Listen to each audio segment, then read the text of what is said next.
평생을 그림자처럼 어린 스님을 지켰던 늙은 개 한 마리. 소녀는 개가 세상을 떠난 뒤에야 그 말 없는 사랑이 전생의 인연이었음을 깨닫게 되는 이야기입니다. 본격적인 영상 시청 전 구독과 좋아요는 영상 제작에 큰 힘이 됩니다.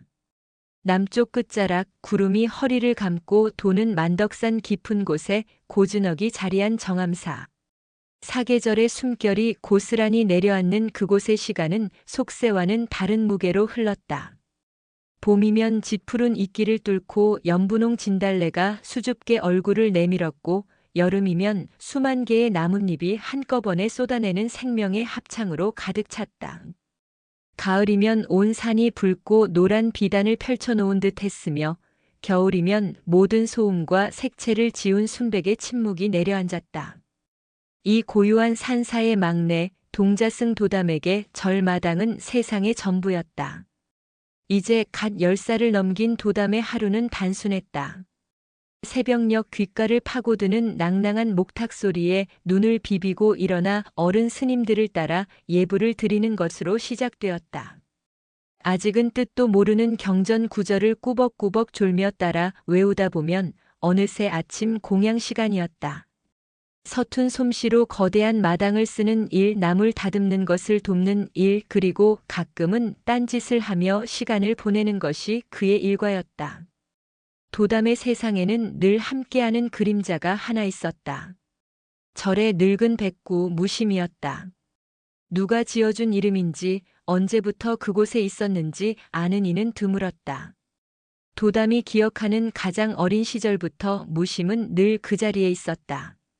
희다 못해 군데군데 누렇게 바랜 털, 세월의 흐름을 이기지 못하고 축 처진 눈꺼풀, 희끗희끗한 주둥이.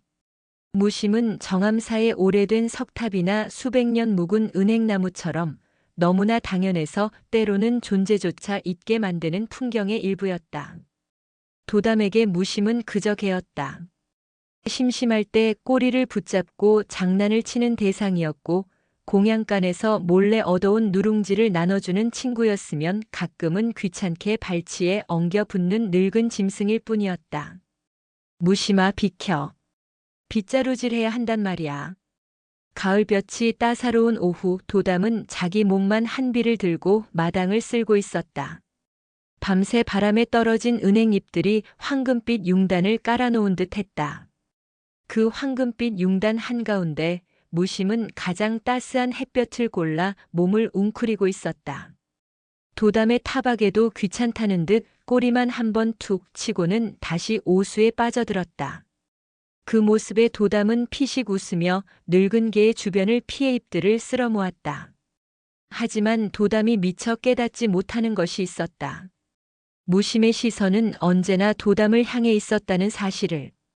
도담이 대웅전 섬돌에 앉아 꾸벅꾸벅 졸 때면 무심은 조금 떨어진 곳에서 경계하듯 주변을 살폈다. 도담이 장독대 뒤에 숨어 몰래 곶감을 빼먹을 때면 들킬세라 조마조마한 눈으로 공양간 쪽을 힐끔거렸다. 도담이 다른 스님에게 꾸지람을 듣고 시무룩해져 있을 때면 말없이 다가와 그 작은 손을 하차주곤 했다. 그것은 단순한 습성이 아니었다. 무심의 짙고 검은 눈동자에는 세월의 무게만큼이나 깊은 무언가가 담겨 있었다. 그것은 연민이었고 애정이었으며 차마 말로 다 할 수 없는 헌신이었다. 아직 너무 어린 도담은 그 깊이를 헤아리지 못했다. 그저 자신의 모든 순간에 당연하게 함께하는 존재, 그 이상도 이하도 아니었다. 그날 저녁 도담은 큰 스님으로부터 어려운 경전 구절을 외우라는 숙제를 받았다. 법당 구석에 홀로 앉아 몇 번이고 되뇌어 보았지만 글자들은 머릿속에서 뱅뱅 맴돌 뿐이었다. 답답한 마음에 마당으로 나온 도담은 차가운 툇마루에 걸터 앉았다. 밤 공기는 차가웠고 하늘에는 별들만이 총총했다. 어렵다 어려워. 부처님은 왜 이렇게 어려운 말씀만 하셨을까? 혼잣말처럼 푸념을 늘어놓는 도담의 발치로 어느새 다가온 무심이 스르르 몸을 뉘었다. 그리고는 마치 그 작은 어깨의 짐을 나누어지려는 듯 깊고 나직한 한숨을 내쉬었다. 그 한숨 소리에 도담은 문득 외롭지 않다고 느꼈다. 차가운 툇마루를 통해 올라오던 한기가 스르르 가시는 듯 했다. 도담은 무심코 늙은 개의 등을 쓰다듬었다. 푸석했지만 따뜻한 온기가 손바닥을 통해 전해져 왔다. 그 밤 소년과 늙은 개는 말없이 서로의 체온을 나누며 고요한 산사의 밤을 지켰다. 그것이 앞으로 다가올 운명의 서막이라는 것을 까맣게 모른 채 여름의 한복판 정암산은 매미들의 극성스러운 합창으로 귀가 먹먹할 지경이었다. 대웅전 기와장마저 뜨겁게 달굴 듯한 땡볕 아래 도담은 큰 스님의 심부름으로 절 아래 냇가로 향하고 있었다. 찬물에 발을 담그고 더위를 식히라는 큰 스님의 자비로운 허락까지 얻은 터라 도담의 발걸음은 유난히 가벼웠다. 그의 뒤를 무심히 느릿느릿 그러나 한결같은 보폭으로 따랐다. 무심아 덥지? 가서 시원한 물에 같이 들어가자. 도담은 뒤를 돌아보며 헥헥거리는 무심에게 외쳤다. 무심은 그저 꼬리를 한번 설레설레 흔들어 보일 뿐 속도를 높이지는 않았다. 늙은 몸으로는 한낮의 열기를 견디며 걷는 것만으로도 벅찬 일이었다. 이윽고 옥굿을 구르는 소리를 내며 흐르는 냇가에 도착했다. 도담은 두루마기 자락을 허리에 동여매고는 냉큼 물속으로 뛰어들었다. 얼음장같이 차가운 물이 발목을 감싸자 저도 모르게 아 하는 탄성이 터져나왔다. 더위가 한달음에 달아나는 기분이었다. 무심은 물가 그늘진 바위에 자리를 잡고 엎드렸다. 물을 그다지 좋아하지 않는 데다 물속에서 신나게 노는 도담을 지켜보는 것만으로도 충분하다는 듯한 태도였다.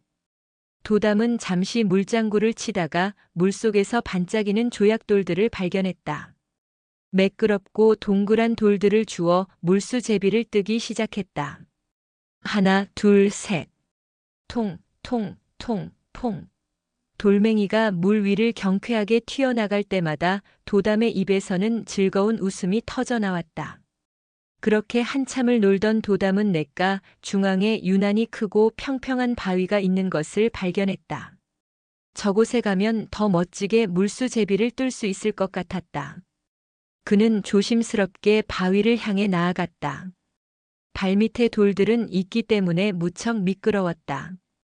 조금만 더. 다 왔다.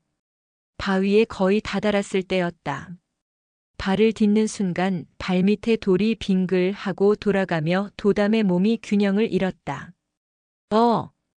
짧은 비명과 함께 도담은 차가운 물속으로 곤두박질 쳤다. 생각보다 수심이 깊었다. 허우적거리는 팔다리는 허공만 휘저었고 입과 코로 차가운 물이 왈칵 쏟아져 들어왔다. 공포가 순식간에 온몸을 휘감았다. 살려달라고 소리치려 했지만 입에서는 거품 섞인 물만 꾸르륵거리고 나올 뿐이었다. 그 순간이었다. 그늘에서 졸린 눈으로 도담을 지켜보던 무심의 몸이 용수철처럼 튀어올랐다. 늙은 개라고는 믿기지 않을 만큼 폭발적인 움직임이었다. 컹, 컹컹, 컹.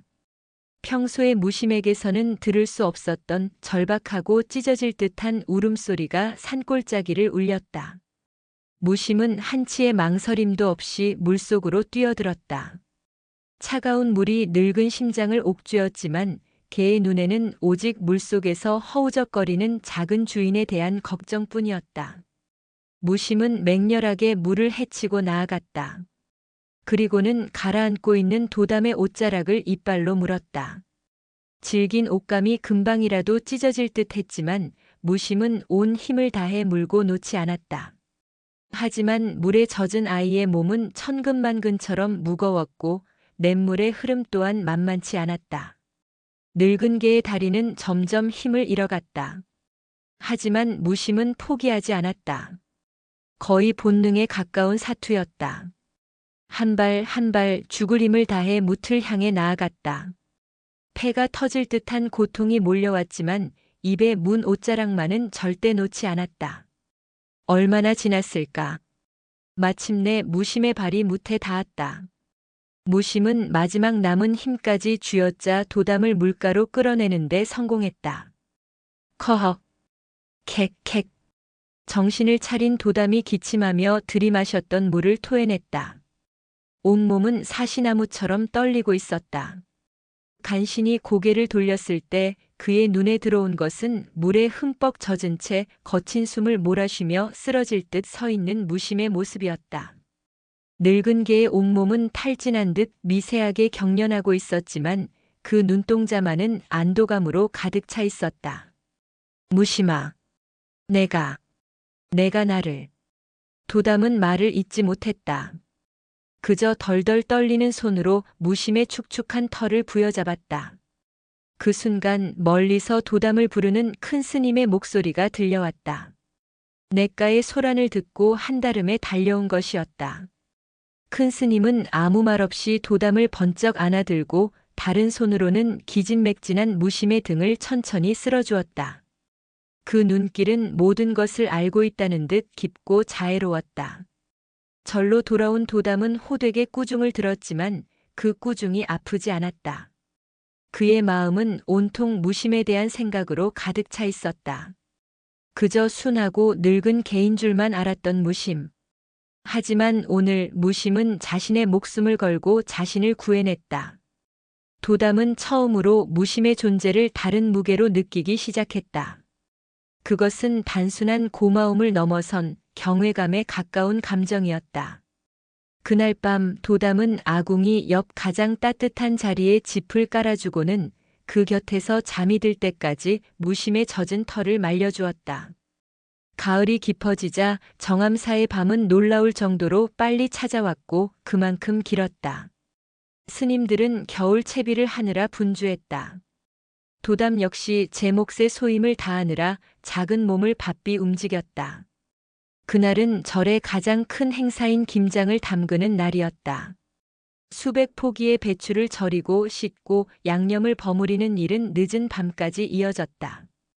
고된 노동 끝에 모두가 깊은 잠에 빠져들었을 때 사건은 소리 없이 시작되었다.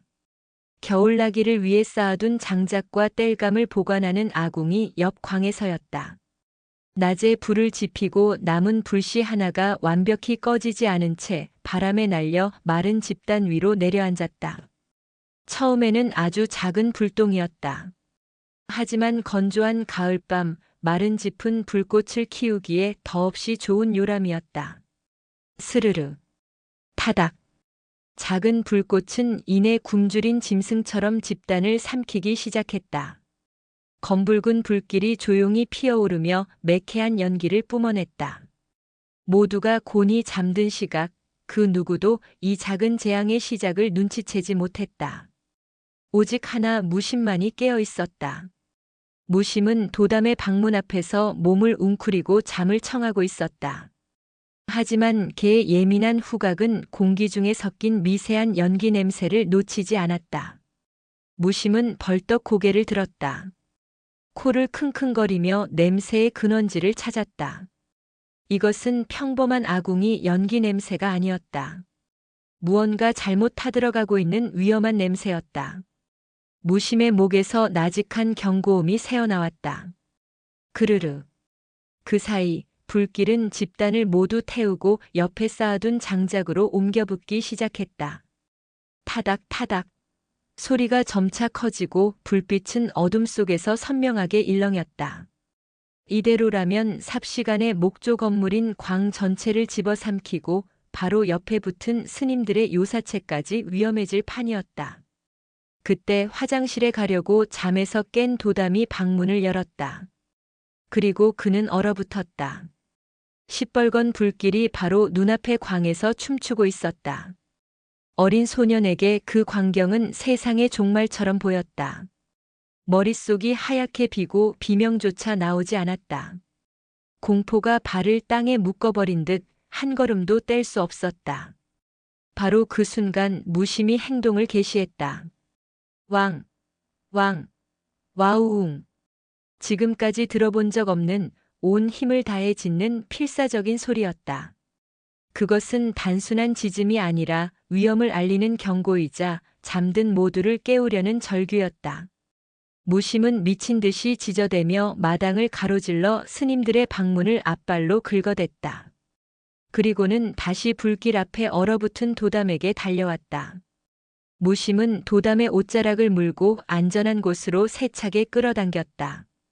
그 힘에 정신을 차린 도담은 그제야 불이야, 불이야 하고 외치며 울음을 터뜨렸다. 무심의 필사적인 울음소리와 도담의 비명에 스님들이 잠에서 깨어 쏟아져 나왔다. 불길을 발견한 스님들의 얼굴이 하얗게 질렸다. 물을 가져와라. 이쪽으로. 큰 스님의 침착한 지휘 아래 스님들은 일사불란하게 움직였다. 양동이로 물을 퍼나르고 젖은 이불로 불길을 덮으며 필사적인 진화 작업이 시작되었다. 다행히 불길은 초기에 발견된 덕에 광의 일부만 태우고 1시간여 만에 잡혔다. 모두가 안도의 한숨을 내쉬는 가운데 큰 스님은 연기에 그을리고 겁에 질려 덜덜 떨고 있는 도담을 안아주었다. 괜찮으냐, 다친 데는 없고. 네, 스님. 무심이가 저를 구해주고 스님들을 깨웠어요. 도담의 말에 모두의 시선이 무심에게로 향했다. 무심은 진화 작업의 소란 속에서도 오직 도담의 곁을 지키고 있었다. 그 희고 아름답던 털은 연기에 그을려 군데군데 검게 변해 있었고 발바닥은 뜨거운 땅을 오가느라 상처투성이었다. 늙은 개는 지친 기색이 역력했지만 그 눈은 한치의 흔들림도 없이 도담을 향해 있었다. 마치 내가 무사해서 다행이다라고 말하는 듯 했다. 그날 밤 스님들은 무심을 영웅처럼 대접했다. 가장 맛있는 음식을 내어주고 상처 입은 발을 정성껏 치료해 주었다. 하지만 무심은 그 모든 관심이 어색한 듯 오직 도담의 곁에만 머물렀다. 도담은 그 밤 한숨도 자지 못했다. 냇가에서의 일이 우연이 아니었음을, 무심이 자신을 지키고 있음을 온몸으로 깨달았다. 단순한 개가 아니었다. 무심은 자신의 수호자였다. 도담은 처음으로 무심의 낡고 지친 몸을 끌어안고 가만히 속삭였다. 고마워, 무심아. 정말 고마워. 늙은 개는 대답 대신 따뜻한 혀로 도담의 뺨에 흐르는 눈물을 핥아주었다. 그 온기 속에서 소년과 늙은 개의 인연은 누구도 끊을 수 없는 단단한 끈으로 묶이고 있었다. 가을이 떠난 자리에 겨울이 소리 없이 내려앉았다. 밤사이 내린 첫눈은 정암사의 모든 소리와 색깔을 하얀 솜잎을 아래 단정히 덮어버렸다.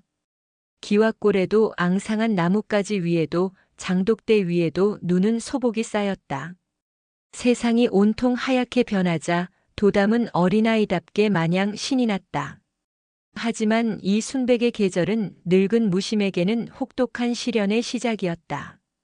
차가운 공기는 무심의 낡은 관절을 시리게 했고 녀석의 숨소리는 예전보다 훨씬 거칠어졌다. 이제 무심은 대부분의 시간을 양지바른 툇마루나 아궁이 옆에서 웅크린 채 보냈다. 움직임은 눈에 띄게 느려졌고 간간히 마른 기침을 터뜨릴 때마다 늙은 몸이 힘겹게 들썩였다. 도담은 그런 무심의 변화를 누구보다 먼저 알아차렸다. 더 이상 무심은 귀찮게 구는 늙은 개가 아니었다. 자신을 2번이나 구해준 생명의 은인이자 꼭 지켜주어야 할 소중한 존재였다. 도담은 자신의 밥그릇에서 가장 맛있는 반찬을 덜어 무심에게 가져다 주었고 스님들 몰래 자신의 낡은 누비옷을 꺼내 무심의 잠자리에 깔아주었다. 무심아, 춥지? 이거 덮고 자. 내가 제일 아끼는 옷이야. 도담은 무심에게 작은 소리로 속삭이며 시시콜콜한 이야기를 늘어놓았다. 오늘 경전 시간에 졸다가 혼난 이야기, 점심 공양으로 나온 떡이 맛있었다는 이야기, 내일은 눈사람을 만들고 싶다는 이야기. 무심은 대답 대신 가만히 눈을 감고 도담의 목소리를 듣고 있었다. 그 모습은 마치 손자의 재롱을 흐뭇하게 바라보는 늙은 할아버지 같았다. 그러던 어느 날 큰 스님이 도담을 불렀다. 도담아, 산 너머 암자에 계신 노스님께 드릴 약재와 서신이다. 길이 미끄러우니 조심해서 다녀오너라. 눈이 많이 와 길이 험했지만 도담은 씩씩하게 대답했다. 네, 스님. 잘 다녀오겠습니다. 어엿한 심부름을 맡았다는 사실에 어깨가 으쓱해졌다. 도담이 작은 보자기를 짊어지고 길을 나서자 잠자코 있던 무심이 자리에서 일어났다. 그리고는 아무 말 없이 도담의 뒤를 따르기 시작했다. 무심아, 안 돼. 넌 춥고 힘드니까 절에 있어. 도담이 말렸지만 무심은 고집을 꺾지 않았다. 그저 묵묵히 도담의 뒤를 따를 뿐이었다. 그 모습에서 너 혼자 험한 길을 보낼 수 없다는 강한 의지가 느껴져 도담은 결국 무심과 동행하는 것을 허락할 수밖에 없었다.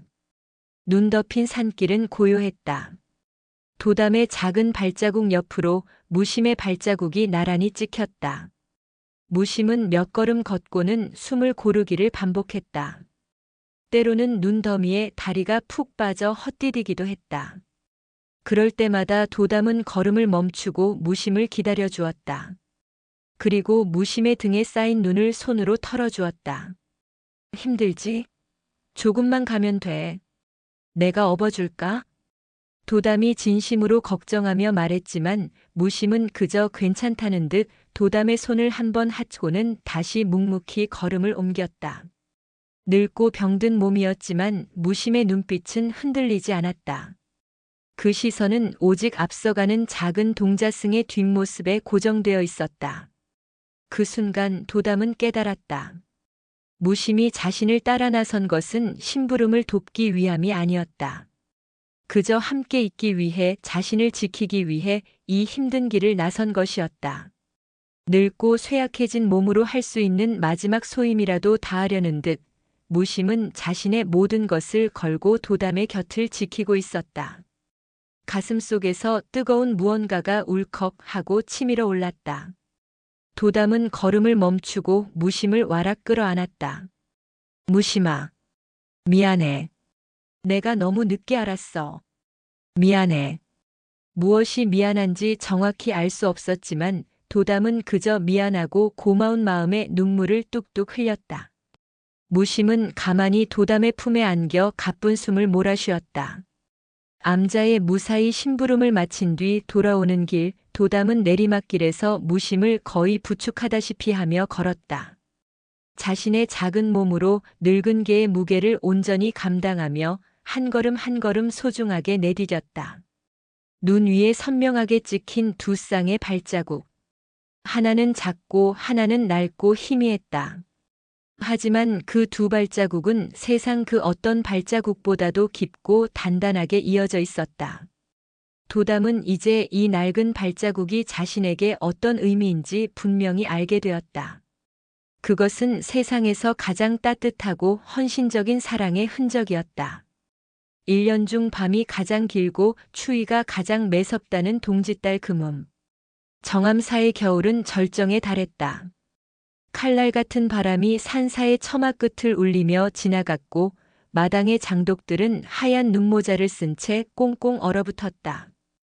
그날따라 무심은 하루 종일 꼼짝도 하지 않았다.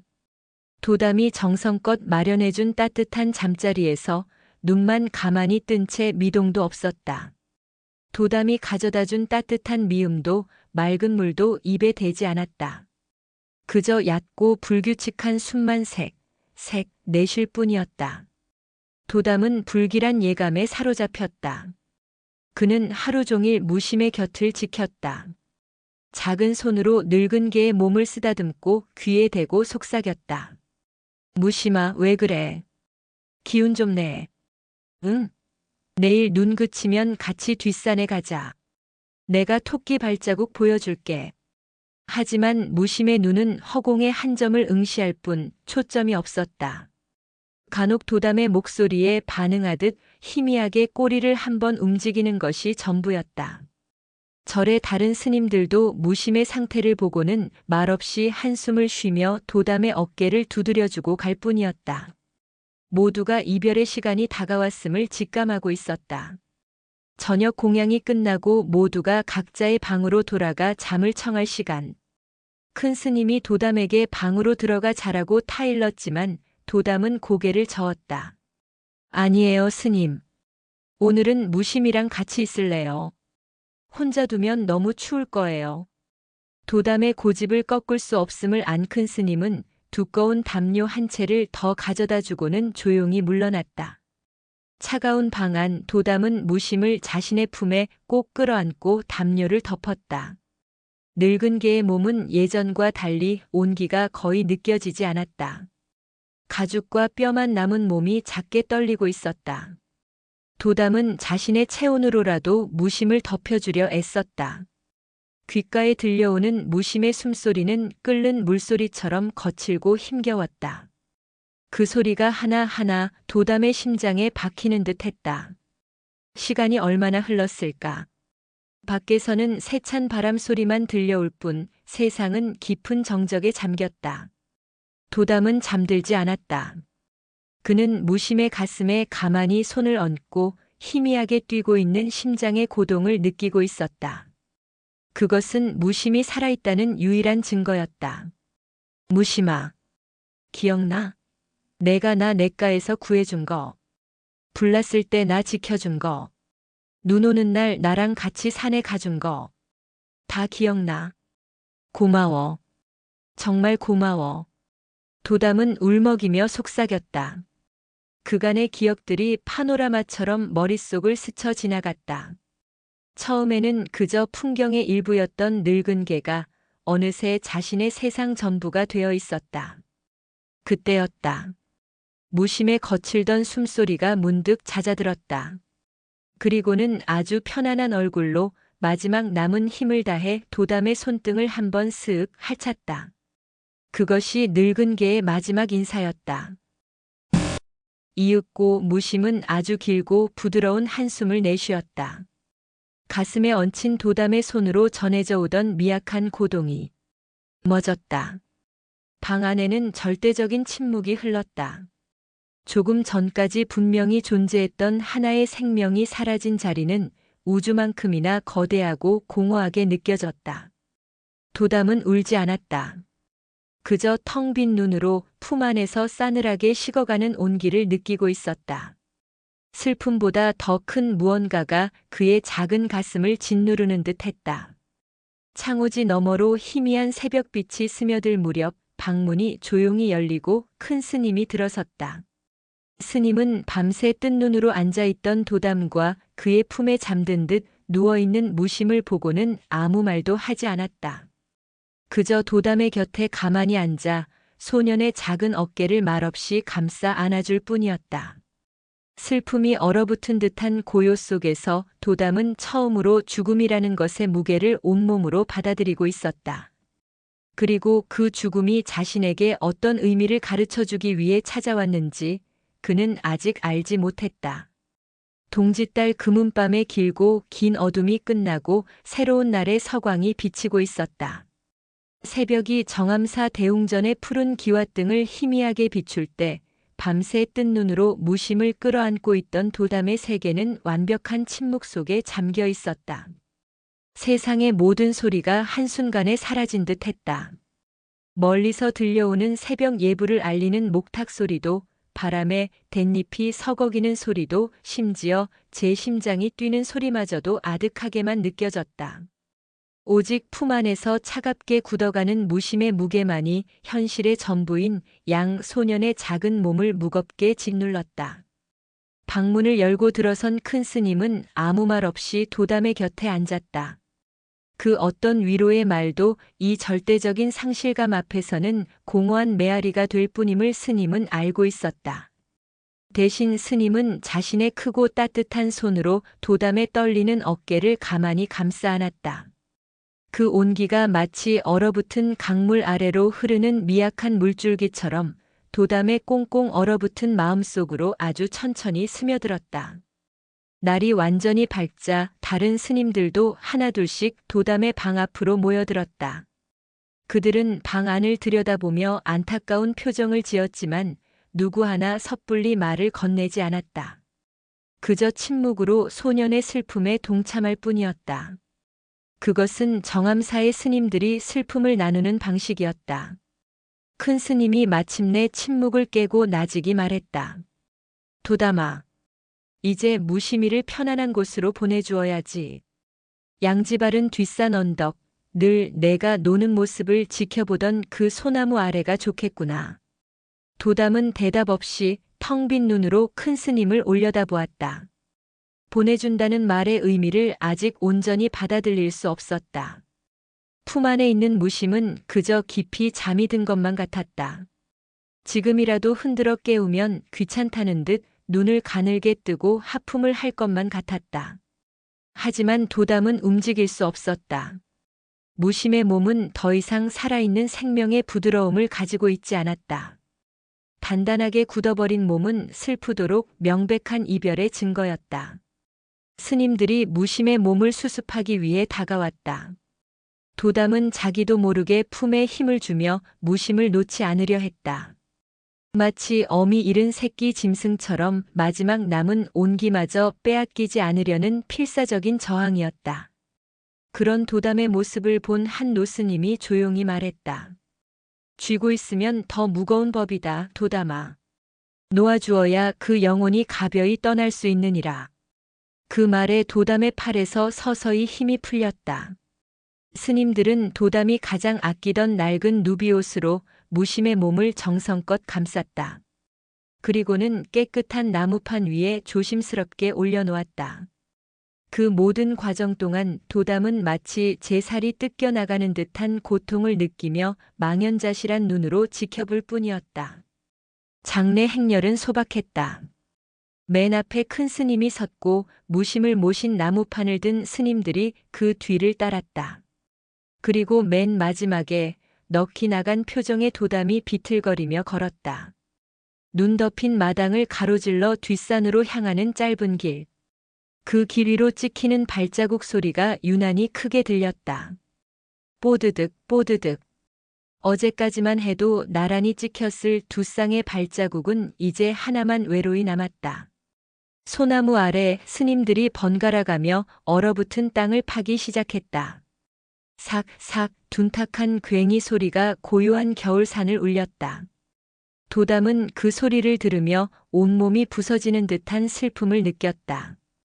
저 차가운 땅 속으로 무심히 들어간다는 사실을, 이제 다시는 그 따뜻한 털을 만질 수 없다는 사실을, 그 깊고 검은 눈동자를 들여다볼 수 없다는 사실을 비로소 실감하게 된 것이다.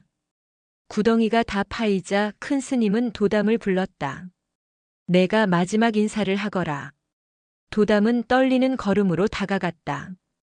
누비옷에 쌓인 무심의 모습은 평화로워 보였다. 도담은 차가운 흙바닥에 무릎을 꿇고 작은 손으로 무심의 머리가 있었을 법한 곳을 가만히 쓰다듬었다. 입술이 파르르 떨렸지만 끝내 아무 말도 나오지 않았다. 세상의 모든 언어가 그 의미를 잃어버린 듯 했다.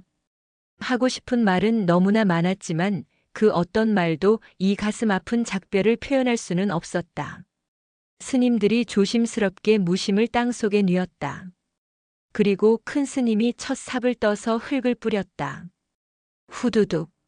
마른 흙이 누비옷 위로 떨어지는 소리가 도담의 심장을 후벼 팠다. 그 소리와 함께 그동안 억지로 눌러왔던 눈물이 비로소 터져나왔다. 흐어엉. 소년의 울음소리는 서러운 겨울새의 울음처럼 산 전체로 퍼져나갔다. 그것은 단순히 슬퍼서 우는 것이 아니었다. 미안함과 고마움 그리고 뒤늦은 후회가 뒤섞인 통곡이었다. 더 잘해주지 못했던 순간들, 귀찮아하며 밀어냈던 순간들이 날카로운 파편이 되어 가슴을 찔렀다. 스님들은 아무 말 없이 소년이 슬픔을 모두 쏟아낼 때까지 묵묵히 기다려주었다. 한참을 울던 도담은 이내 울음을 그치고 스님에게서 작은 삽을 건네받았다. 그리고는 제 손으로 직접 무심에게 흙을 덮어주기 시작했다. 한 삽 한 삽. 흙을 퍼올릴 때마다 작은 어깨가 가냘프게 들썩였다. 이것이 무심을 위해 자신이 해줄 수 있는 마지막 일이었다. 따뜻한 흙이불을 덮어주어 다시는 춥지 않도록 해주고 싶었다. 봉긋한 무덤이 만들어지고 그 앞에 작은 돌멩이 하나가 놓였다. 이름도 비석도 없는 작은 무덤. 하지만 그 안에는 한 소년의 세상 전부가 묻혀 있었다. 도담은 그 작은 무덤 앞에서 오랫동안, 아주 오랫동안 움직이지 않았다. 텅 비어버린 세상의 무게를 온몸으로 견디며 그렇게 겨울의 한복판에 서 있었다. 무심히 떠난 후 정암사의 시간은 이전과 똑같이 흘러가는 듯 했다. 새벽이면 목탁 소리가 울렸고 아침이면 굴뚝에서 밥 짓는 연기가 피어올랐으며 낮이면 스님들의 나직한 독경 소리가 법당을 채웠다. 하지만 도담에게 그 모든 것은 더 이상 예전과 같지 않았다. 세상은 온통 무심의 빈자리로 가득 차 있었다. 아침에 눈을 뜨면 을의 방문 앞에서 자신을 기다리던 희끗한 그림자가 없었다. 텅 빈 문지방을 볼 때마다 가슴 한구석이 서늘하게 내려앉았다. 공양간에서 밥을 먹을 때면 무심코 발치 아래를 내려다보았다. 늘 그곳에 엎드려 자신의 밥숟가락만 바라보던 따뜻한 시선이 없었다. 남은 누룽지를 챙겨 나와도 달려와 꼬리치며 받아먹을 주인이 없었다. 도담은 손에 쥔 누룽지를 한참 동안 바라보다가 결국 산새들을 위해 마당 한쪽에 내려놓곤 했다. 마당을 쓰는 일은 가장 큰 고역이었다. 비지를 할 때마다 발치에 엉겨붙어 귀찮게 굴던 무심이 없었다. 햇볕이 가장 따스하게 드는 툇마루 한가운데 늘 무심히 차지하고 있던 자리는 횡하니 비어 있었다. 그 빈 공간을 볼 때마다 도담은 숨이 턱 막히는 것 같았다. 그곳은 단순히 비어 있는 것이 아니었다. 그곳에는 무심의 부재가 짙은 그림자처럼 드리워져 있었다. 하루는 홀로 경전을 읽다 꾸벅꾸벅 졸았다. 문득 손등 위로 느껴지는 축축하고 따뜻한 감촉에 화들짝 놀라 눈을 떴다. 무심아. 저도 모르게 반가운 마음에 외쳤지만 눈앞에는 아무것도 없었다. 무심히 핥아주던 감촉이 너무나 생생하게 남아 마치 꿈을 꾼 듯 허망했다. 도담은 한참 동안 자신의 손등을 내려다보았다. 그곳에는 아무런 흔적도 없었지만 마음속에는 지워지지 않는 온기가 남아 시큰거렸다. 도담의 말수는 눈에 띄게 줄었고 얼굴에서는 웃음기가 사라졌다. 다른 동자승들이 눈싸움을 하자며 떠들썩하게 불러도 그저 고개를 저을 뿐이었다. 모든 것이 무의미하게 느껴졌다. 무심이 없는 세상은 색채를 잃은 흑백 그림과도 같았다. 슬픔은 이내 설명할 수 없는 분노와 원망으로 변해갔다. 왜 무심은 떠나야만 했을까? 왜 그렇게 늙고 병들어야만 했을까? 부처님은 자비로운 분이라 배웠는데 왜 자신의 가장 소중한 친구를 데려가셨을까? 어린 마음으로는 도저히 이해할 수 없는 질문들이 꼬리에 꼬리를 물고 이어졌다. 저녁 예불 시간 스님들의 장엄한 독경 소리가 법당을 가득 메웠다. 하지만 도담의 귀에는 그 소리가 들어오지 않았다. 그는 불상에 모셔진 부처님의 온화한 얼굴을 올려다보았다. 그 얼굴에서 어떤 위안도 찾을 수 없었다. 오히려 원망스러운 마음만 커져갔다. 부처님은 모든 것을 알고 계신다면서요. 그럼 무심이가 얼마나 아팠는지도 제가 얼마나 슬퍼할지도 알고 계셨을 거 아니에요? 그런데 왜 아무것도 해주시지 않은 건가요? 마음속으로 외치는 질문에 돌아오는 답은 없었다. 답답함에 가슴이 터질 것 같았다. 도담은 조용히 자리에서 일어나 법당을 빠져나왔다. 그리고는 홀린 듯이 뒷산 무심의 무덤으로 향했다. 달빛이 하얗게 비추는 작은 무덤 앞에 선 도담은 차가운 눈 위에 주저앉았다. 무심아. 보고 싶어. 너무 보고 싶어. 목이 메어 말이 잘 나오지 않았다. 내가 없으니까. 아무것도 재미가 없어. 밥도 맛이 없고 잠도 오지 않아. 다들 나보고 괜찮냐고 묻는데 하나도 괜찮지가 않아. 내가 있던 세상이랑 지금 세상은 너무 달라. 도담은 무덤을 끌어안고 한참을 흐느꼈다. 빈자리가 남기는 메아리는 너무나 크고 깊어서 어린 소년이 감당하기에는 너무나 버거운 것이었다. 그 메아리는 도담의 일상 곳곳에서 끊임없이 울려 퍼지며 그의 마음을 핥히고 있었다. 그렇게 슬픔과 원망 속에서 헤매는 도담의 모습을 큰 스님은 멀리서 말없이 지켜보고 있었다. 스님은 알고 있었다. 지금 도담에게 필요한 것은 섣부른 위로가 아니라 스스로 이 슬픔의 강을 건널 수 있도록 도와줄 작은 등불 하나라는 것을. 그리고 그 등불을 켜줄 때가 서서히 다가오고 있음을. 며칠이 더 흘렀다. 도담의 슬픔은 옅어지기는커녕 차가운 돌처럼 마음속에 단단히 자리 잡아 그를 더욱 침잠하게 만들었다. 도담은 이제 누구와도 말을 섞으려 하지 않았고 꼭 해야 할 소임 외에는 방 안에 틀어박혀 무릎을 끌어안고 앉아있는 시간이 길어졌다. 그 작은 등에는 세상의 모든 시름이 내려앉은 듯한 그림자가 드리워져 있었다. 어느 추운 겨울밤 모두가 잠자리에 들 시간이었다. 큰 스님은 잠 못 들고 뒤척이는 도담의 방을 조용히 찾아왔다. 그리고는 화롯불을 피우며 나직이 말했다. 도담아, 이리 와서 불 좀 쬐거라. 밤이 유난히 차구나. 도담은 마지못해 일어나 스님의 곁으로 다가갔다. 타닥타닥 숯이 타는 소리가 고요한 방 안을 채웠다. 한동안 말없이 불꽃만 바라보던 큰 스님이 옛날 이야기를 들려주듯 천천히 입을 열었다. 아주 먼 옛날 험준한 설산을 넘던 한 나그네가 있었단다. 도담은 아무런 반응 없이 고개를 숙인 채 스님의 이야기를 듣기 시작했다.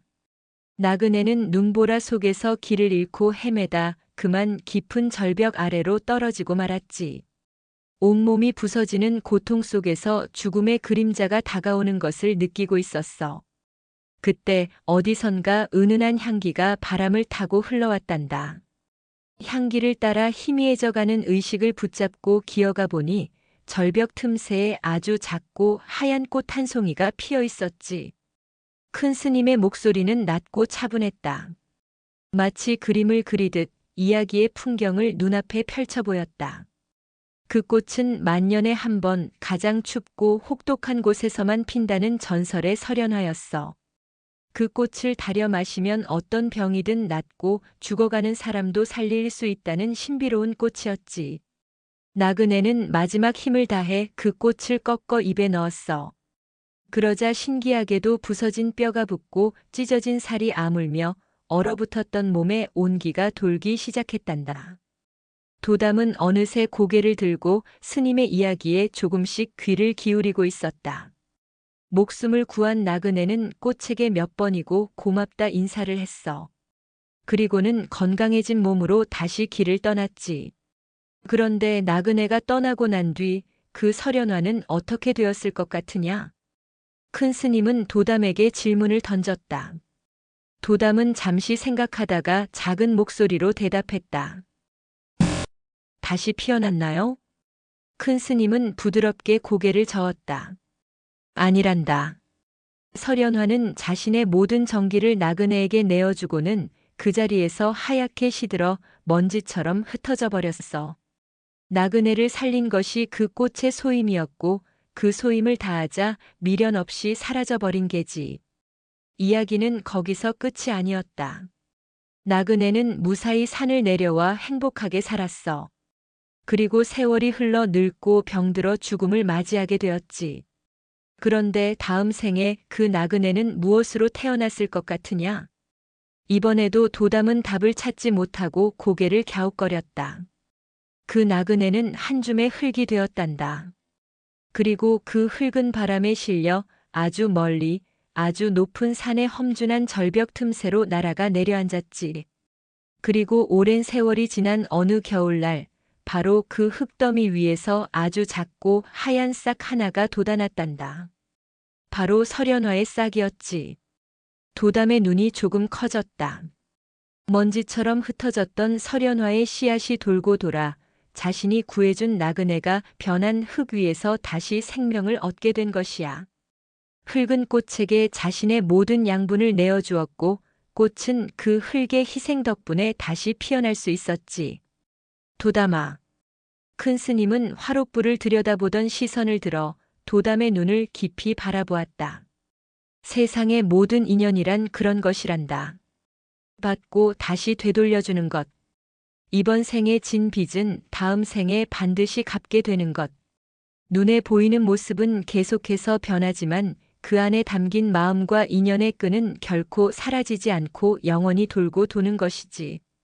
설연화가 자신의 모든 것을 내어준 것은 끝이 아니라 새로운 시작이었던 게야. 나그네의 흙 위에서 다시 피어날 것을 알고 있었기 때문이지. 큰 스님은 더 이상 아무 말도 하지 않았다.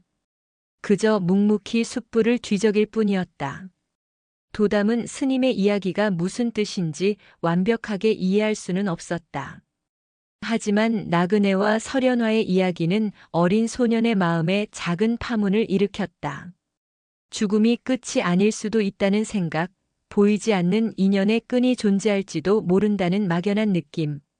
그것은 단단하게 얼어붙어 있던 그의 슬픔에 아주 작고 미세한 균열을 만들어내고 있었다. 그날 밤 도담은 오랜만에 꿈을 꾸었다. 꿈속에서 하얀 눈밭 위를 걷고 있는데 저 멀리서 무심히 꼬리를 치며 자신을 향해 달려오고 있었다.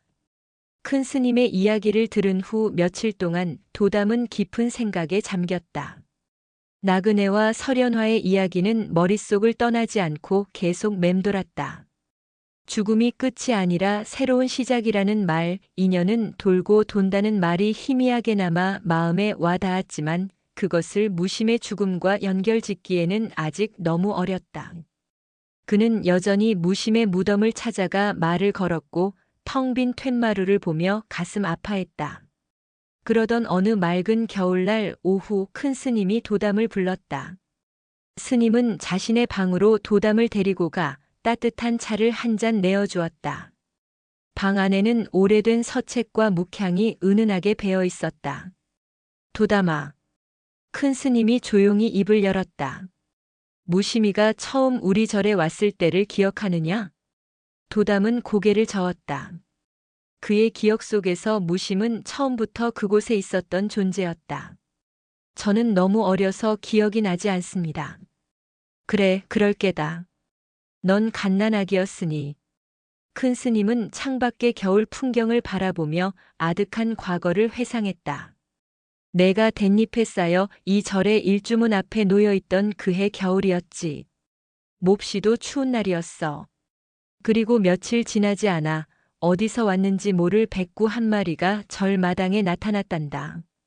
뼈만 앙상하게 남은 채 금방이라도 쓰러질 듯한 모습이었지. 그런데 이상한 일이었어. 그 개는 다른 스님들이 주는 음식에는 입도 대지 않고 오직 갓난아기인 내가 누워있는 방 주위만 맴돌았단다.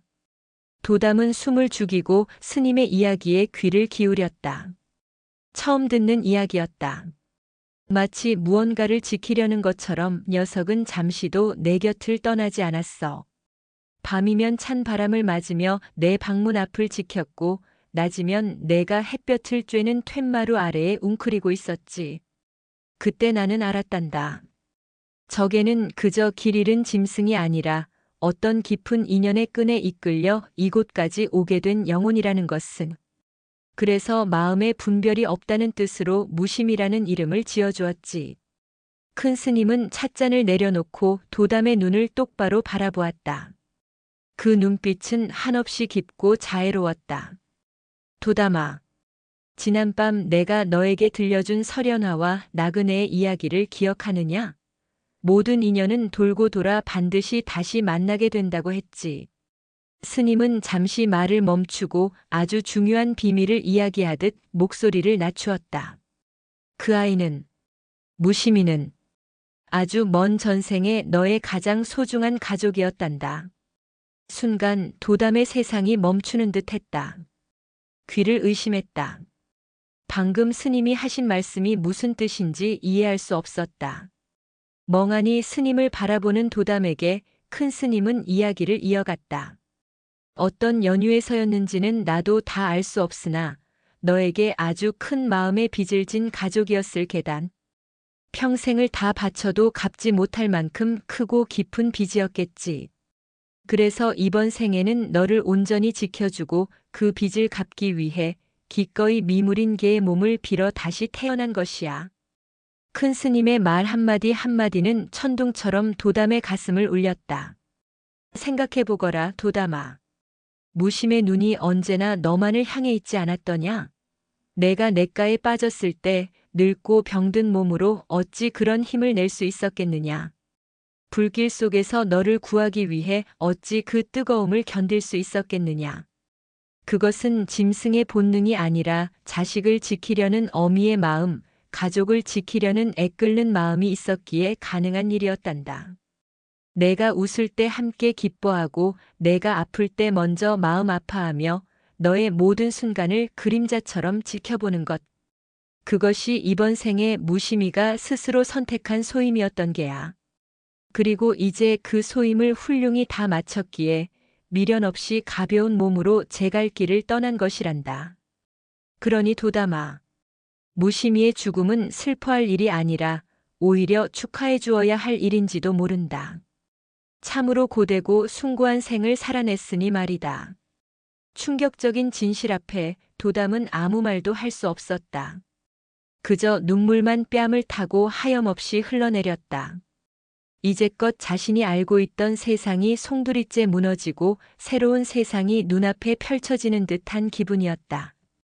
무심코 지나쳤던 무심의 모든 행동, 모든 눈빛들이 전혀 다른 의미로 되살아나 가슴을 파고들었다. 그것은 단순한 개가 아니었다. 늙고 귀찮은 짐승이 아니었다. 자신을 지키기 위해 한 생을 온전히 바친 나의 소중한 가족이었다. 인연의 실타래가 비로소 풀리는 순간이었다.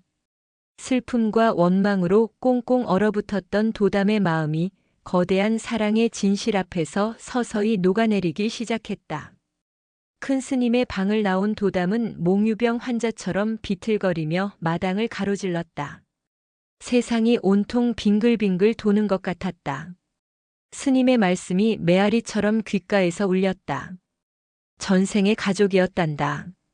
너를 지켜주기 위해 온 것이란다. 그는 자기도 모르게 툇마루, 늘 무심히 누워있던 그 빈자리에 주저앉았다. 차가운 나무의 감촉이 옷을 뚫고 전해져 왔지만 아무것도 느껴지지 않았다. 그의 마음은 온통 과거의 시간 속을 헤매고 있었다. 기억의 조각들이 하나씩 떠올랐다. 그리고 그 조각들은 이제 전혀 다른 그림으로 맞춰지고 있었다. 어린 시절 걸음마를 배우다 넘어져 울음을 터뜨렸을 때 가장 먼저 달려와 얼굴을 하차주며 낑낑거리던 무심의 모습. 그것은 단순한 동정이 아니었다. 자식이 아파하는 것을 보는 부모의 애끓는 마음이었다. 공양간에서 음식을 훔쳐 먹다 들켜 회초리를 맞던 날, 제 종아리가 아픈 듯 낑낑거리며 안절부절 못하던 무심의 모습. 그것은 함께 벌을 받는 가족의 연대감이었다. 냇가에서 자신을 구하기 위해 거친 물살로 뛰어들던 그 필사적인 몸짓, 불길 속에서 자신을 끌어내려던 절박한 눈빛. 그것은 자신의 목숨보다 더 소중한 것을 지키려는 숭고한 희생이었다. 눈 덮인 산길을 함께 걷던 날, 가쁜 숨을 몰아쉬면서도 결코 뒤처지지 않으려 애쓰던 그 낡은 발걸음. 그것은 마지막 힘까지 다해 제 소임을 완수하려는 책임감의 무게였다. 모든 것이, 모든 순간이 사랑이었다. 단 한순간도 빠짐없이 무심은 온몸으로 자신의 존재 전체로 도담을 사랑하고 있었던 것이다. 도담은 자신이 얼마나 어리석었는지 깨달았다. 그 거대하고 깊은 사랑을 곁에 두고도 자신은 그것을 알아보지 못했다. 귀찮아하고 타박하고 당연하게만 여겼다. 무심히 마지막 숨을 거두는 순간까지도 자신은 그저 슬퍼하기만 했을 뿐 그 위대한 사랑의 의미를 헤아리지 못했다. 낮은 신음이 터져나왔다. 가슴 속에서 무언가 뜨거운 것이 울컥하고 치밀어 올랐다. 그동안 슬픔에 눌려 터져나오지 못했던 진짜 눈물이었다. 무심아. 도담은 엎드려 툇마루를 붙잡고 오열하기 시작했다. 그것은 상실의 슬픔에서 비롯된 눈물이 아니었다. 뒤늦게 깨달은 거대한 사랑에 대한 미안함과 감사함이 뒤섞인 뜨거운 참회의 눈물이었다. 미안해. 내가 너무 늦게 알았어. 미안해. 고마워. 정말 고마워. 소년의 울음소리는 더 이상 서럽지 않았다. 그 안에는 깊은 깨달음의 무게가 실려 있었다. 왜 무심히 그토록 자신을 지켰는지, 왜 그토마이너스로 깊은 눈으로 자신을 바라보았는지 이제야 모든 것을 알게 되었다. 한참을 울고 또 울었다. 눈물이 모두 마를 때까지, 목이 다 쉴 때까지 울었다. 그렇게 모든 것을 쏟아내고 나자 이상하게도 마음이 평온해졌다. 슬픔이 사라진 것은 아니었다. 하지만 그 슬픔은 이제 더 이상 도담을 아프게 찌르는 날카로운 가시가 아니었다. 가슴 한쪽에 소중히 품고 가야 할 따뜻하고 애틋한 훈장처럼 변해 있었다. 도담은 자리에서 일어났다. 그리고는 뒷산 무심의 무덤으로 향했다. 그의 발걸음은 더 이상 비틀거리지 않았다. 작은 무덤 앞에 선 도담은 이전처럼 울지 않았다. 대신 가장 깊고 진실한 마음을 담아 합장했다. 이제 알았어. 내가 나에게 어떤 존재였는지, 내가 나에게 어떤 마음이었는지. 이번 생에 내가 나를 지켜주었으니 다음 생에는 내가 꼭 너를 찾아갈게. 그때는 내가 너의 가장 든든한 가족이 되어서 평생 너를 지켜줄게. 꼭 그럴게. 약속할게. 소년의 나직한 맹세가 고요한 겨울산에 울려 퍼졌다. 그 순간 어디선가 불어온 바람이 소나무 가지를 스치며 쏴하는 소리를 냈다. 그것은 마치 도담의 약속을 알아들었다는 무심의 대답처럼 들렸다. 도담은 무덤을 향해 맑고 편안한 미소를 지어 보였다. 무심은 떠난 것이 아니었다. 자신의 마음속에 영원히 살아 숨쉬며 가장 빛나는 별이 되어 자신을 이끌어주고 있었다. 비로소 소년은 죽음을 통해 삶을 배웠고 이별을 통해 영원한 인연의 의미를 깨닫게 된 것이다. 겨울 햇살이 그런 도담의 작은 어깨 위로 따스하게 쏟아져 내리고 있었다. 무심의 무덤 앞에서 새로운 약속을 새긴 그날 이후 도담에게 찾아온 변화는 마치 겨울의 끝자락에 찾아오는 봄의 기운과도 같았다. 그것은 하루아침에 모든 것을 뒤바꾸는 혁명이 아니라 단단하게 얼어붙었던 땅 밑에서부터 아주 천천히 그러나 분명하게 솟아나는 새싹 같은 변화였다. 소년의 얼굴에서 슬픔의 그늘이 완전히 가신 것은 아니었다. 문득문득 떠오르는 무심의 모습에 가슴 한쪽이 시큰거리는 것은 여전했다. 그러나 이제 그 슬픔은 더 이상 그를 잠식하는 어둠이 아니었다. 오히려 어둠 속에서 길을 밝혀주는 등불과도 같았다. 그는 무심의 부재를 통해 세상 모든 존재의 소중함을 비로소 깨닫게 된 것이다. 도담의 하루 일과는 변한 것이 없었지만 그 일과를 대하는 마음가짐은 완전히 달라졌다. 새벽녘 마당을 쓰는 빗자루질부터가 그러했다. 예전에는 그저 귀찮은 소임일 뿐이었던 마당 쓸기는 이제 그에게 중요한 수행의 일부가 되었다. 그는 빗자루 끝에 온 신경을 집중했다. 혹여 잠든 풀벌레가 다칠세라, 힘겹게 겨울을 나고 있는 작은 개미 한 마리라도 쓸려 나갈세라 조심스럽게 비질을 했다. 그의 빗자루가 지나간 자리는 단순히 깨끗해지는 것을 넘어 마치 모든 생명을 존중하는 경건한 의식이 치러진 듯 정갈했다. 공양간에서 나무를 다듬을 때도 마찬가지였다. 시든 잎을 떼어내면서도 그는 마음속으로 속삭였다. 너는 본래 푸르렀으니 이제 흙으로 돌아가 다른 생명의 걸음이 되어주렴. 벌레 먹은 구멍을 보아도 더 이상 인상을 찌푸리지 않았다. 이 작은 구멍 하나가 어느 배고픈 애벌레의 한 끼 식사가 되었겠구나. 그는 자신도 모르는 사이 세상 만물을 거대한 인연의 사슬 속에서 바라보는 눈을 뜨게 된 것이다. 이러한 변화를 가장 먼저 알아차린 것은 큰 스님이었다. 스님은 멀찍이서 도담의 모습을 지켜보며 흐뭇한 미소를 감추지 못했다. 한겨울의 혹독한 추위를 이겨낸 나무가 더욱 단단한 나이테를 만드는 것처럼 도담 역시 죽음이라는 거대한 슬픔을 이겨내고 그 마음에 깊고 단단한 나이테를 새기고 있었다. 다른 스님들도 도담의 변화를 느끼기 시작했다.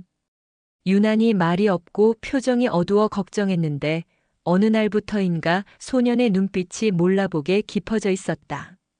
예전처럼 천진하게 뛰어놀지는 않았지만 그 고요함 속에는 나이를 뛰어넘는 평온함과 사려 기품이 배어 있었다. 도담이가 철이 많이 들었어. 그 어린 것이 큰일을 겪더니 어른이 다 되었네. 스님들은 기특함과 안쓰러움이 뒤섞인 눈으로 도담을 바라보았다. 도담은 하루도 거르지 않고 무심의 무덤을 찾았다. 하지만 더 이상 그곳에서 눈물을 흘리지는 않았다. 대신 그는 무덤가에 가만히 앉아 그날 있었던 일들을 조곤조곤 이야기했다. 무심아, 오늘 큰 스님께 칭찬받았어. 마당을 참 깨끗하게 쓸었다고. 다 내 덕분이야. 내가 나에게 가르쳐 준 거니까. 오늘은 공양으로 쑥떡이 나왔는데 내 몫으로 하나 남겨왔어. 여기 둘 테니 맛있게 먹어. 그는 작은 쑥떡 하나를 무덤 앞에 조심스럽게 내려놓았다. 물론 무심이 그것을 먹을 수 없다는 것을 알았다. 하지만 이것은 도담만의 방식이었다. 무심과의 인연을 잊지 않고 그 사랑에 보답하려는 작은 실천이었다. 어느덧 겨울의 마지막 자락, 잔설이 녹아 질척이는 땅 위로 파릇한 새싹들이 고개를 내밀기 시작했다. 도담은 산에서 갓 피어난 작은 제비꽃 한 송이를 꺾어다 무심의 무덤 앞에 놓아주었다. 하얀 눈이 모두 녹아 사라진 자리에 앙증맞은 보랏빛 꽃송이가 수줍게 피어났다. 그것은 단순한 꽃 한 송이가 아니었다. 혹독한 슬픔의 겨울을 이겨낸 소년의 마음 속에 마침내 피어난 작고 따뜻한 희망의 증거였다. 도담은 그 작은 꽃을 바라보며 자신에게 가르침을 주고 떠난 위대한 스승, 무심의 이름을 마음속으로 가만히 불러보았다. 이제 그는 혼자가 아니었다. 무심은 그의 마음속에서 영원히 살아 숨쉬며 그가 앞으로 걸어갈 모든 길을 비추는 가장 밝은 별이 되어주고 있었다. 봄 기운이 완연해지면서 정암산은 겨우내 움츠렸던 생명들이 기지개를 켜며 활기를 띠기 시작했다. 꽁꽁 얼었던 냇물이 즐거운 노래를 부르며 흘러갔고 나뭇가지마다 연두빛 새순이 다투어 돋아났다. 하지만 이 평화로운 풍경 속에 모두를 성가시게 하는 불청객이 하나 나타났다. 그것은 어디서 흘러들어왔는지 모를 늙고 앙상한 길고양이 한 마리였다. 온몸의 털은 군데군데 빠져 흉한 속살을 드러냈고 한쪽 귀는 싸움의 흔적인지 끄트머리가 너덜너덜하게 찢어져 있었다. 무엇보다 녀석의 인상을 험악하게 만드는 것은 날카로운 경계심으로 가득 찬 짝짝이 눈이었다. 한쪽은 탁한 황금빛이었지만 다른 한쪽은 백태가 낀 듯 뿌연 회색빛을 띠고 있었다. 녀석은 신출귀몰했다. 인기척이 느껴지면 그림자처럼 사라졌다가도 사람들이 한눈을 파는 순간을 귀신같이 알아채고 나타나 부엌의 생선을 훔쳐 달아나거나 법당 앞 공양미를 흐트러뜨려 놓기 일쑤였다. 공양을 책임지는 원주 스님은 녀석 때문에 골머리를 앓았다. 저 흉물스러운 것을 어서 내쫓아야지 원. 부처님 전에 올릴 공양물에까지 손을 대니. 젊은 스님들은 빗자루를 들고 녀석을 쫓아내려 했지만 녀석은 어찌나 얕고 빠른지 번번이 그들의 손을 벗어나 지붕 위로 훌쩍 올라가서는 마치 조롱하듯 날카로운 울음소리를 내며 사라지곤 했다. 스님들은 녀석에게 요물이라는 별명을 붙여주었다. 도담 역시 처음에는 그 고양이가 썩 마음에 들지 않았다. 녀석의 꾀죄죄한 행색과 사나운 눈빛은 정겹던 무심의 모습과는 너무나도 달랐다. 특히 무심의 무덤 근처를 어슬렁거리는 모습을 볼 때면 괜히 화가 치밀어 돌멩이를 던져 쫓아버리고 싶은 충동마저 일었다. 그러던 어느 비오는 날 오후였다. 도담은 처마 밑에 서서 하염없이 내리는 비를 바라보고 있었다. 그때 장독대 뒤편 구석진 곳에 웅크리고 있는 잿빛의 형체를 발견했다. 바로 그 길고양이였다. 녀석은 쏟아지는 비를 피하지 못한 채 흠뻑 젖은 몸을 말고 가늘게 떨고 있었다. 사납고 기운 넘치던 평소의 모습은 온데간데 없고 그저 춥고 배고프고 외로운 하나의 작은 생명체만이 그곳에 있었다. 순간 도담은 그 고양이의 떨림 속에서 다른 무언가를 보았다. 아주 오래전 갓난아기였던 자신을 지키기 위해 처음 절에 나타났다는 앙상했던 무심의 모습이 겹쳐 보였다. 모두가 낯설어하고 경계하던 그때 무심 역시 저렇게 외롭고 서러웠을지도 모른다는 생각이 처음으로 들었다. 모든 존재에는 저마다의 사연이 있고 우리가 모르는 아픔이 있다. 큰 스님의 가르침이 뇌리를 스쳤다.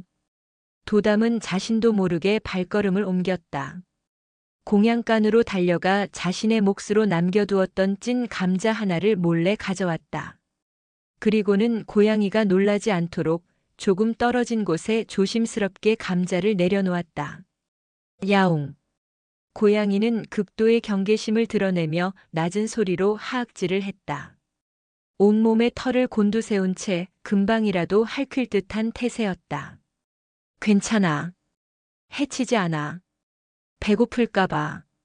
도담은 부드러운 목소리로 말하며 천천히 뒷걸음질쳐 다시 처마 밑으로 돌아왔다. 그리고는 숨을 죽이고 고양이의 행동을 지켜보았다. 고양이는 한참 동안이나 감자와 도담을 번갈아 보며 망설였다. 녀석의 삶은 인간에 대한 불신과 배신으로 가득 차 있었을 것이다. 하지만 굶주림은 경계심보다 강했다. 고양이는 마침내 번개 같은 동작으로 달려와 감자를 입에 물고는 순식간에 담장 너머 어둠 속으로 사라졌다. 그날 이후 도담의 일과에는 새로운 비밀이 하나 추가되었다.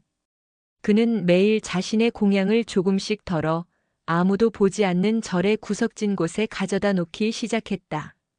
고양이는 여전히 모습을 잘 드러내지 않았지만 도담이 자리를 비우고 나면 어김없이 나타나 음식을 먹고 사라졌다.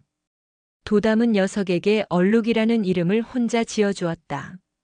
비록 모습은 흉하고 사나웠지만 도담은 이제 얼룩이의 경계심 가득한 눈빛 속에서 깊은 슬픔과 외로움을 읽을 수 있었다. 무심히 자신에게 베풀었던 조건 없는 사랑을 이제는 자신이 이 길 잃은 그림자에게 조금이나마 나누어 주어야겠다고 다짐했다. 그것이 무심의 가르침을 실천하는 첫걸음이라는 것을 소녀는 어렴풋이 느끼고 있었다. 도담과 얼룩이의 비밀스러운 관계는 한동안 평온하게 유지되는 듯 했다. 도담은 매일 정해진 시간에 정해진 장소에 음식을 가져다 놓았고 얼룩이는 그 배려를 받아들였다. 하지만 둘 사이의 거리는 좀처럼 좁혀지지 않았다. 도담이 조금이라도 가까이 다가가려 하면 얼룩이는 하악질을 하며 날카롭게 경계했고 결코 손길을 허락하지 않았다. 그 마음의 거리는 마치 보이지 않는 투명한 벽처럼 둘 사이를 가로막고 있었다. 그러던 중 사건이 터지고 말았다. 절의 가장 큰 어른인 조실 스님이 아끼는 풍란의 어린 순을 얼룩이가 망가뜨려 놓은 것이다. 조실 스님은 크게 노하지 않았지만 스님들을 총괄하는 주지 스님은 더 이상 그 요물을 내버려 둘 수 없다고 선언했다. 절의 기강을 바로 세우기 위해서라도 저 길짐승을 당장 산 아래로 내쫓아야겠습니다. 다시는 절 안으로 발도 들여놓지 못하도록 단단히 조치를 취하시오. 주지 스님의 불호령에 젊은 스님 몇몇이 나서서 얼룩이를 잡기 위해 절 곳곳을 뒤지기 시작했다. 그들은 덫을 놓기도 하고 그물을 들고 수색에 나섰다. 절 전체가 작은 소동에 휩싸였다. 그 소식을 들은 도담의 마음은 새까맣게 타들어갔다. 그는 스님들의 눈을 피해 얼룩이가 숨어있을 만한 곳을 찾아 헤맸다. 얼룩아 제발. 들키면 안 돼. 마음속으로 애타게 외치며 장작더미 뒤 낡은 광의 구석까지 샅샅이 뒤졌다. 마침내 도담은 대웅전 뒤편 인적이 드문 커다란 바위 틈에 웅크리고 있는 얼룩이를 발견했다. 녀석은 잔뜩 겁에 질려 온몸을 사시나무처럼 떨고 있었다. 도담은 조심스럽게 다가가며 속삭였다. 얼루가 나야. 괜찮아. 하지만 극도의 공포에 휩싸인 얼룩이는 도담마저도 적으로 인식했다. 도담이 손을 내밀자 녀석은 번개같이 앞발을 휘둘렀다. 캬! 하는 날카로운 비명과 함께 도담의 손등 위로 세 줄기 붉은 피가 선명하게 맺혔다. 아! 쓰라린 아픔이 전해져 왔지만 도담은 손을 거두지 않았다. 오히려 상처 입은 손등을 내민 채 더욱 애처로운 눈으로 얼룩이를 바라보았다. 얼마나 무서웠으면 그랬을까. 괜찮아. 나는 널 해치지 않아. 내가 지켜줄게. 약속할게. 도담의 목소리에는 조금의 원망도 섞여 있지 않았다. 그저 진심 어린 연민과 위로만이 담겨 있었다. 그 순간 얼룩이의 사나운 눈빛이 아주 미세하게 흔들렸다. 녀석은 자신을 핥히고도 물러서지 않는 작은 소년을 이해할 수 없다는 듯 뿌연 회색 눈으로 빤히 바라보았다. 그때 스님들의 목소리가 가까워져 왔다. 이쪽으로 간 것 같다. 바위 틈을 잘 찾아봐라. 다급해진 도담은 얼른 자신의 두루마기를 벗어 얼룩이의 몸을 감쌌다. 얼룩이는 잠시 발버둥 쳤지만 이내 도담의 품 안에서 얌전해졌다. 도담은 얼룩이를 품에 꼭 안고 스님들의 눈을 피해 자신의 방으로 몰래 숨어들었다. 그날 밤 도담은 방 안에 얼룩이를 숨겨두고 상처를 치료해 주었다. 스님들에게 들킬까봐 방문을 걸어 잠그고 작은 등불 아래서 약을 발라주었다. 얼룩이는 더 이상 저항하지 않았다. 그저 얌전히 앉아 도담이 하는 양을 지켜볼 뿐이었다. 자신을 해치려는 세상 속에서 유일하게 자신을 지켜주려는 이 작은 존재의 진심을 어렴풋이 느끼는 듯했다. 약을 다 바른 도담은 품에서 곶감 하나를 꺼내 얼룩이 앞에 내밀었다. 이건 비밀이야. 큰 스님도 모르셔. 소녀는 장난스럽게 속삭이며 웃었다. 얼룩이는 잠시 냄새를 맡더니 작은 혀를 내밀어 곶감을 핥기 시작했다. 그리고는 처음으로 아주 나직하고 부드러운 소리를 냈다. 갸르릉. 목을 울리는 만족스러운 그르렁거림이었다.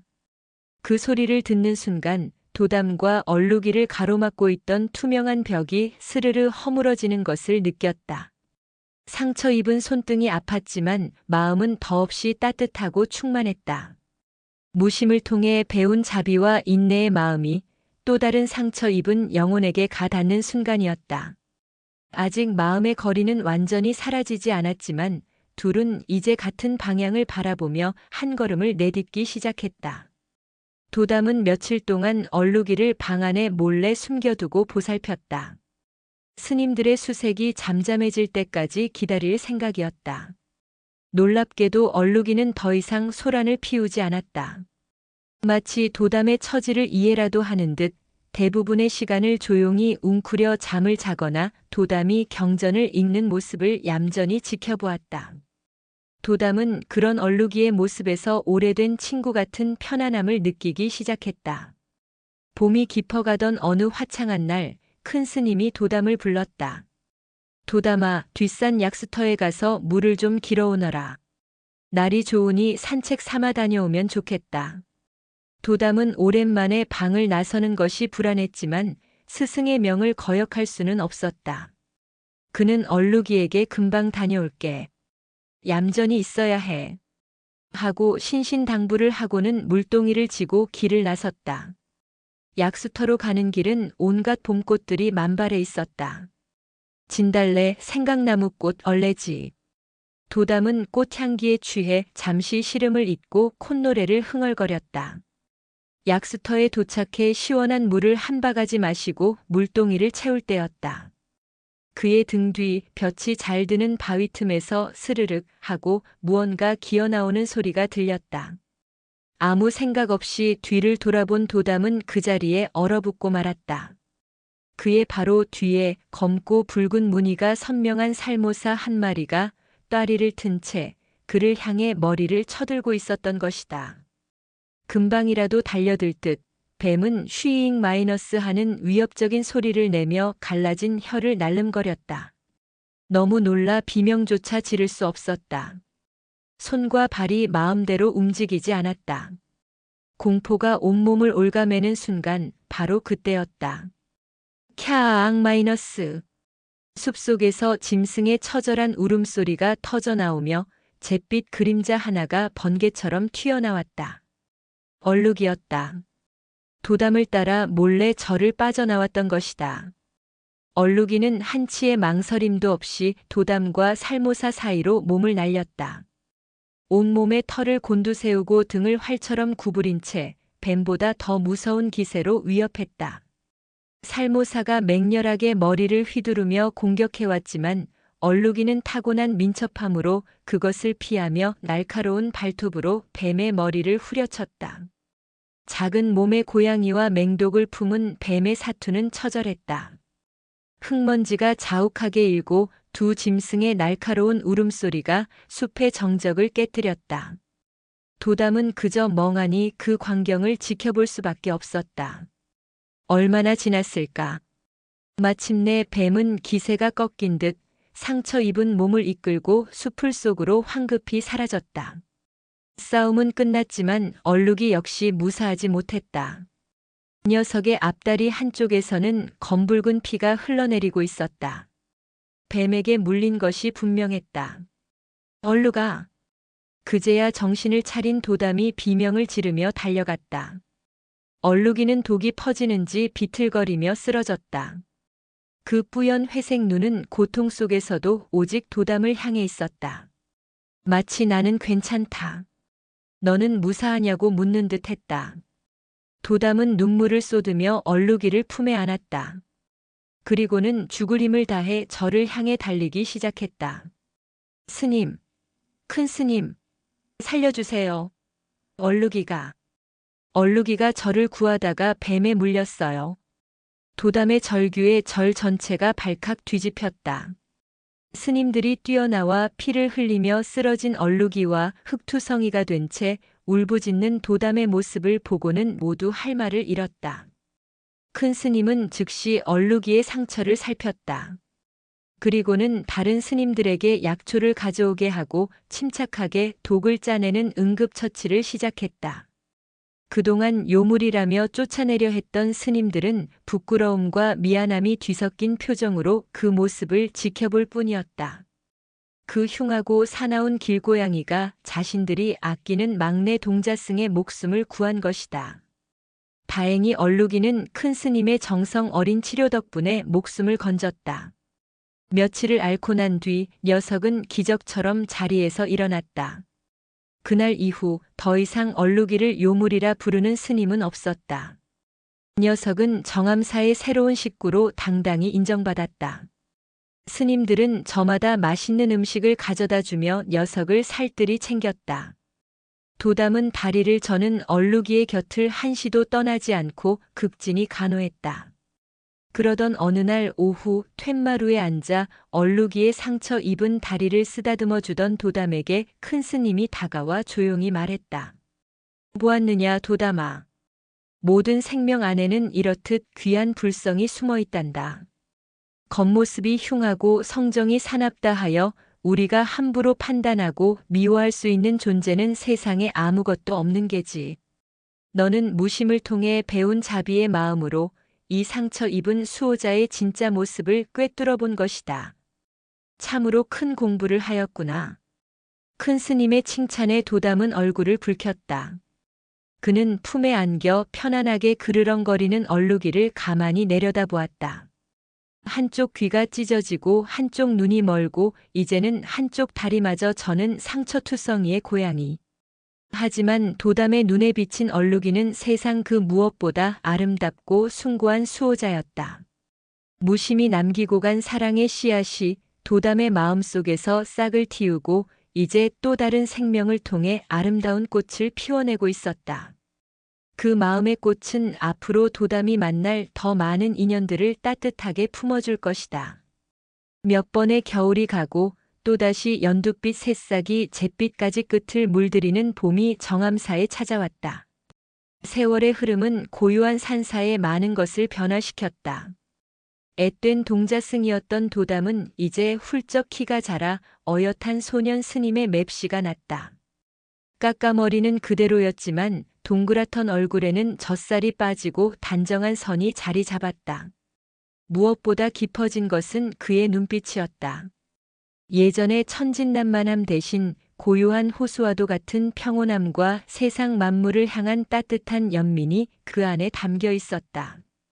그리고 그의 곁에는 언제나처럼 절름거리는 늙은 고양이, 얼룩이가 그림자처럼 함께했다.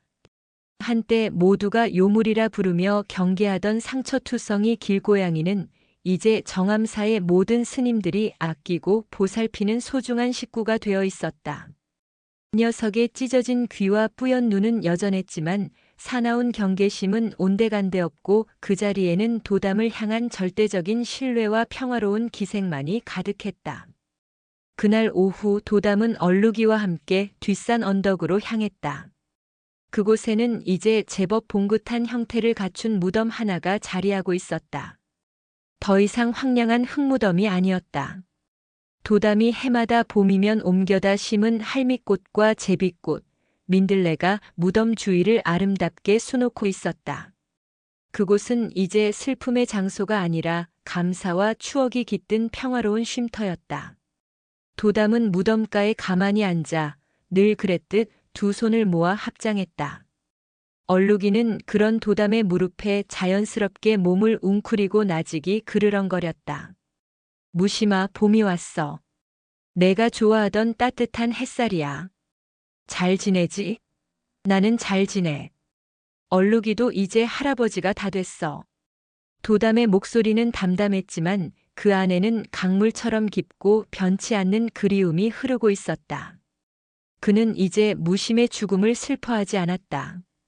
대신 그가 남기고 간 위대한 사랑과 가르침을 매일의 삶 속에서 실천하며 그 인연을 이어가고 있었다.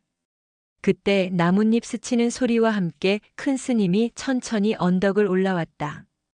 몇 년의 세월은 노스님의 등을 더욱 굽게 만들었고 걸음걸이는 한결 느려져 있었다. 스님은 무덤 앞에 앉은 도담과 그 품에 안긴 얼룩이를 보며 자애로운 미소를 지었다. 여기 있었구나. 스님, 어찌 여기까지 올라오셨습니까? 도담이 놀라 자리에서 일어나려 하자 큰 스님은 손을 저어 그를 다시 앉혔다. 그리고는 그의 옆에 조심스럽게 자리를 잡고 앉았다.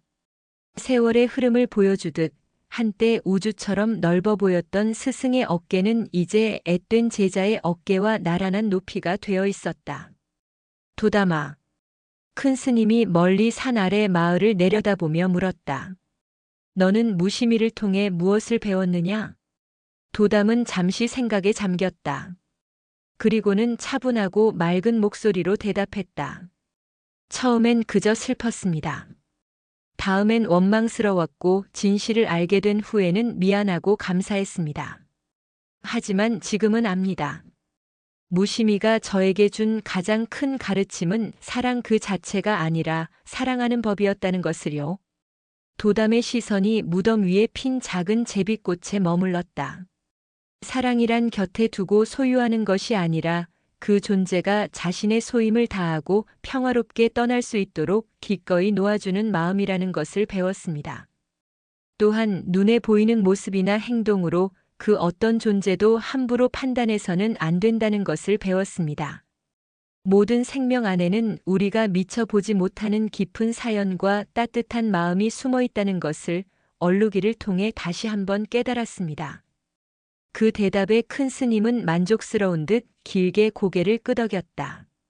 내 말이 모두 옳다. 허나 한 가지가 더 있느니라.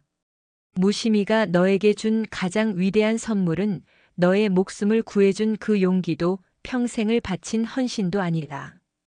스님은 도담의 어깨를 가만히 다독였다. 그 아이는 자신의 죽음을 통해 너의 영혼을 일깨워 주었단다. 잠들어 있던 너의 자비심을 깨우고 닫혀 있던 너의 지혜의 눈을 뜨게 해주었지. 한 생명의 육신을 희생하여 또 다른 영혼을 더 높은 길로 이끌어 주었으니 이야말로 보살의 행위 아니고 무엇이겠느냐.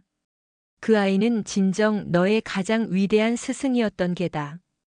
그 순간 도담은 마지막 남은 한 조각의 슬픔마저 따뜻한 햇살에 녹아내리는 것을 느꼈다.